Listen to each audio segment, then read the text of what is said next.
नमस्कार दोस्तों, स्वागत है आपका विके चैनल पर। तथा आज हम भारत का इतिहास, मध्यकालीन प्रतिहार राजवंश की बात करेंगे। तथा यह वीडियो उन सभी लोगों के लिए जो कंपटीशन एग्ज़ाम दे रहे हैं, उन सभी लोगों के लिए काफ़ी महत्वपूर्ण है।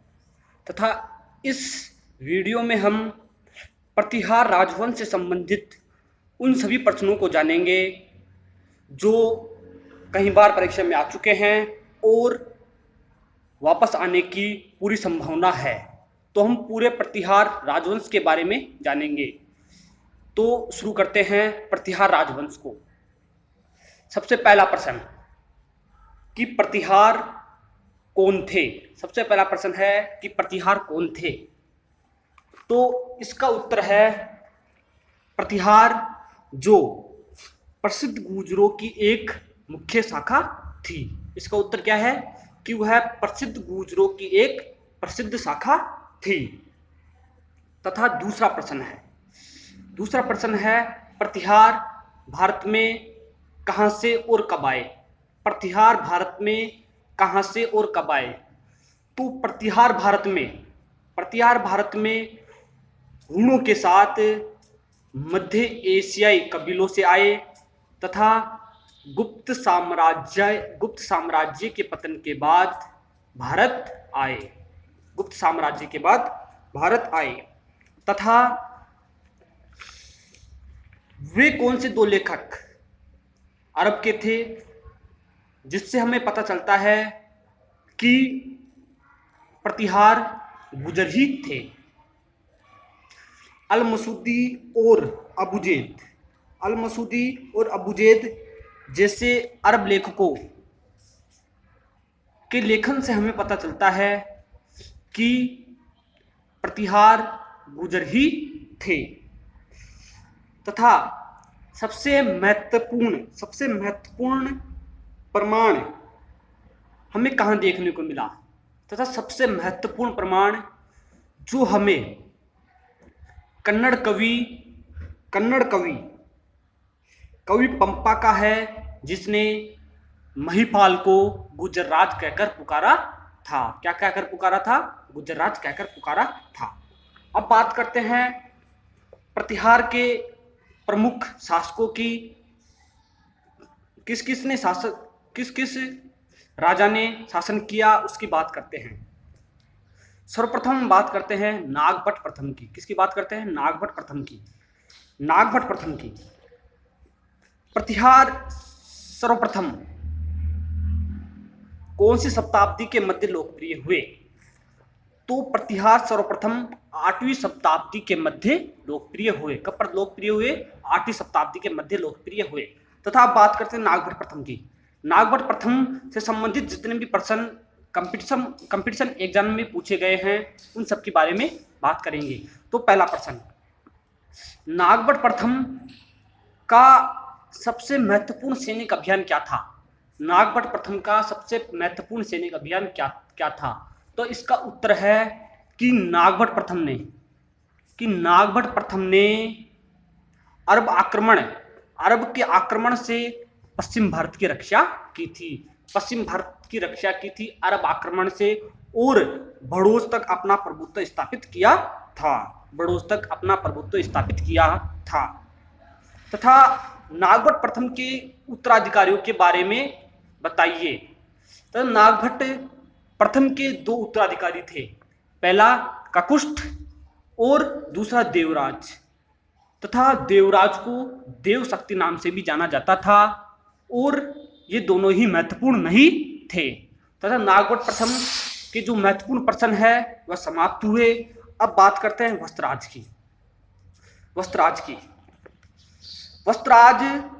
का पहला ही प्रश्न कि वस्त्राज ने किन किन क्षेत्रों में विजय प्राप्त की। तो वस्त्राज ने सर्वप्रथम भाड़ी वंश को पराजित किया। कौन से वंश को? भाड़ी वंश को पराजित किया, जिसकी राजधानी कन्नौज थी। और उसने बंगाल के पाल शासक धर्मपाल को पराजित किया। इसके जीवन में ये दो महत्वपूर्ण विजय थी। और वह किसके हाथों हारा गया? वस्त्राज ध्रुव के हाथों हारा गया। तथा ये तीन ही इसके जीवन की महत्वपूर्ण बातें थी। और इस प्रकार वस्त्राज का साम्राज्य खत्म होता है। अब बात करते हैं नागभट्ट द्वितीय की। किसकी बात करते हैं? नागभट्ट द्वितीय की। नागभट्ट द्वितीय किसका उत्तराधिकारी था? सबसे पहला प्रश्न यही उठता है। नागभट्ट द्वितीय जो वस्त्राज का उत्तराधिकारी पुत्र था तथा वह सबसे पहले किसके हाथों पराजित हुआ? नागभट्ट द्वितीय सबसे पहले किसके हाथों पराजित हुआ? तो नागभट्ट द्वितीय जो गोविंद तृतीय के हाथों पराजित हुआ। तथा इस हार के पश्चात नागभट्ट द्वितीय ने कौन कौन से क्षेत्र जीते? इस हार के पश्चात नागभट्ट द्वितीय ने सबसे पहले कन्नौज के राजा चक्रयुध को पराजित किया। उसके पश्चात उसने पाल शासक धर्मपाल को हराकर मुंगेर पर अपना अधिकार जमा लिया। तथा अब बात करते हैं उसके अधीन कौन कौन से राज्य थे। एक अभिलेख वह अभिलेख था उसके पोते के ग्वालियर अभिलेख के अनुसार उसने अनर्थ उत्तरी काठियावाड़, मालवा या मध्य भारत, मत्स्य या पूर्वी राजपूताना, किरात हिमालय का क्षेत्र, तुरुस्क पश्चिम भारत के अरब निवासी तथा कोसम क्षेत्रों में वत्सों को पराजित किया था। तथा अब बात करते हैं कि नागभट्ट द्वितीय का उत्तराधिकारी कौन था। नागभट्ट द्वितीय का उत्तराधिकारी रामभद्र था। तथा रामभद्र ने कितने वर्षों तक शासन किया? रामभद्र जो 3 वर्षों तक शासन किया। तथा रामभद्र जिसे रामदेव नाम से भी जाना जाता था वह किसके हाथों पराजित हुआ? रामभद्र जो देवपाल की आक्रामक नीतियों के कारण प्रतिहार की शक्तियों को ग्रहण लगा दिया। इस प्रकार नागभट्ट द्वितीय समाप्त होता है। और अब बात करते हैं मिहिरभोज की। किसकी बात करते हैं? मिहिरभोज की।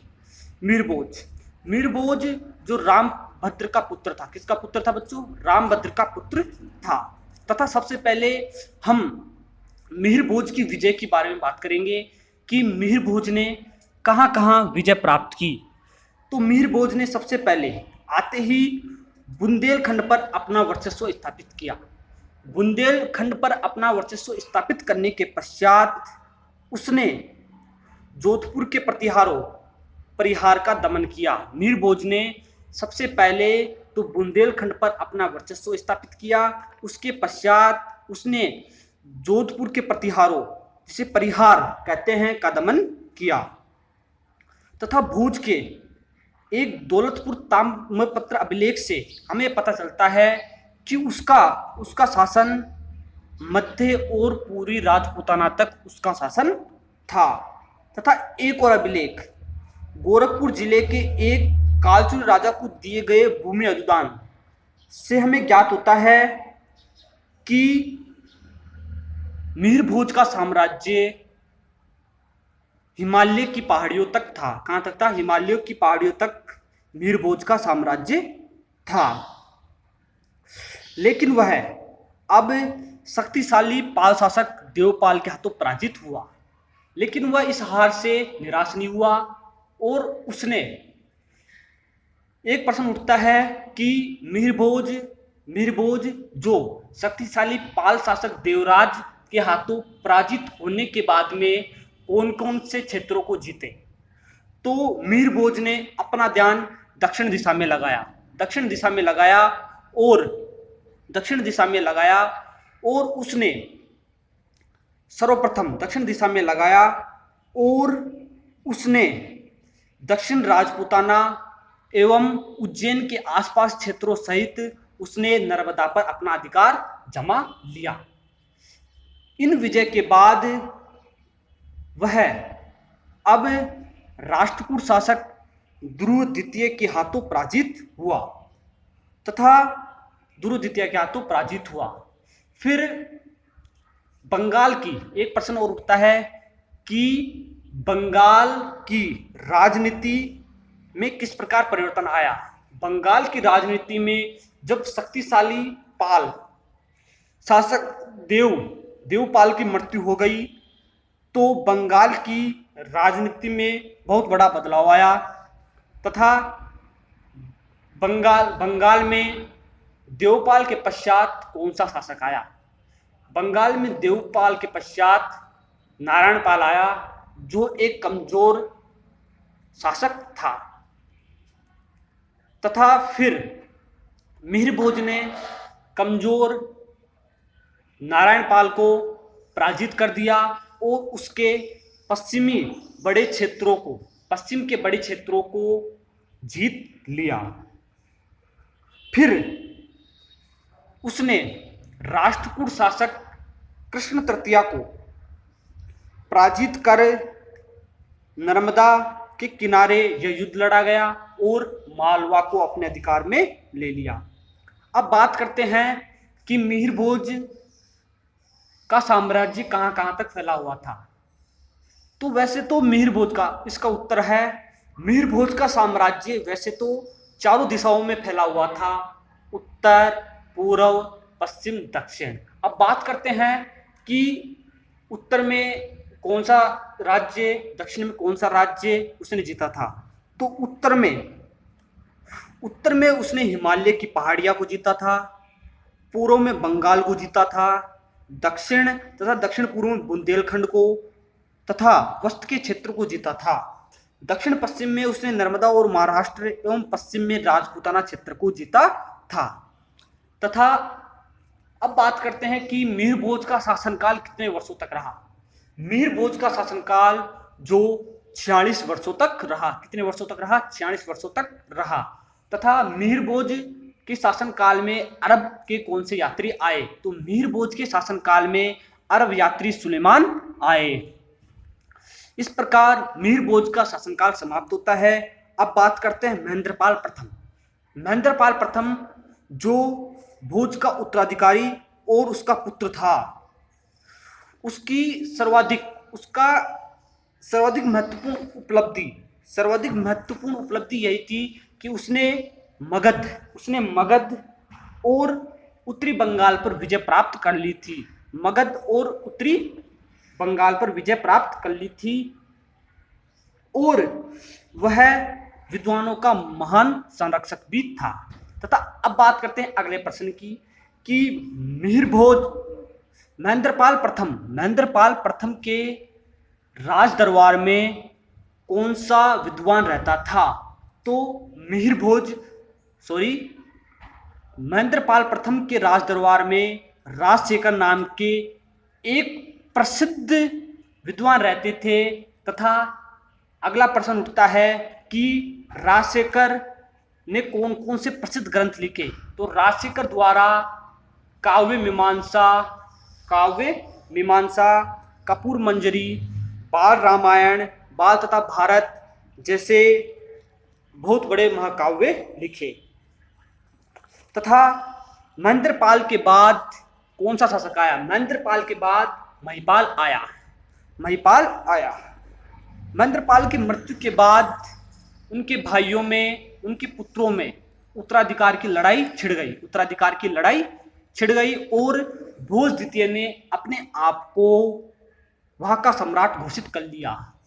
भोज द्वितीय की अब प्रश्न बनता है कि भोज द्वितीय के सम्राट बनने के पश्चात राष्ट्रकूट के कौन से शासक ने उस पर आक्रमण किया। तो इसका उत्तर है इंद्र तृतीय ने इंद्रकूट के अधीन राष्ट्रकूटों ने प्रतिहार पर प्रहार किया तथा कन्नौज नगर को नष्ट कर दिया। तथा अब अगला प्रश्न उठता है कि इंद्र तृतीय के वापस ढक्कन लौट जाने के पश्चात प्रतिहारों में कौन सा राजा बना। तो प्रतिहारों में महिपाल बना तथा महिपाल ने इंद्र तृतीय के ढक्कन लौट जाने के पश्चात अपनी स्थिति में सुधार किया। तथा अलमसूदी नाम का एक अरब यात्री जो किसके शासनकाल में भारत आया? अल-मसूदी नाम का एक अरब यात्री जो 916 ईस्वी में महिपाल के समय भारत आया। अब बात करते हैं बच्चों प्रतिहारों के परिवर्ती शासकों के बारे में बात करते हैं कि प्रतिहारों में कौन कौन से प्रतिवर्ती शासक थे। तो पहला महिपाल का पुत्र तथा उत्तराधिकारी महेंद्रपाल द्वितीय था, तथा उसके बाद देवपाल आया। देवपाल के पश्चात विजयपाल आया। विजयपाल के पश्चात राज्यपाल आया। राज्यपाल के पश्चात यशपाल आया। और यशपाल संभवतः प्रतिहार राजवंश का अंतिम शासक था। तथा इस बात का हमें यह बात कैसे मालूम पड़ती है कि यशपाल ही प्रतिहार राजवंश का अंतिम शासक था? इसका उत्तर है कि 1036 के एक अभिलेख से हमें यह मिलता है कि यशपाल ही प्रतिहार राजवंश का अंतिम शासक था। नमस्कार दोस्तों, इस प्रकार प्रतिहार राजवंश समाप्त होता है और अब हम अगले वीडियो में पाल और सेन राजवंशों की बात करेंगे। कृपया वीडियो को पूरा देखें और चैनल को सब्सक्राइब और शेयर करना ना भूलें। धन्यवाद दोस्तों।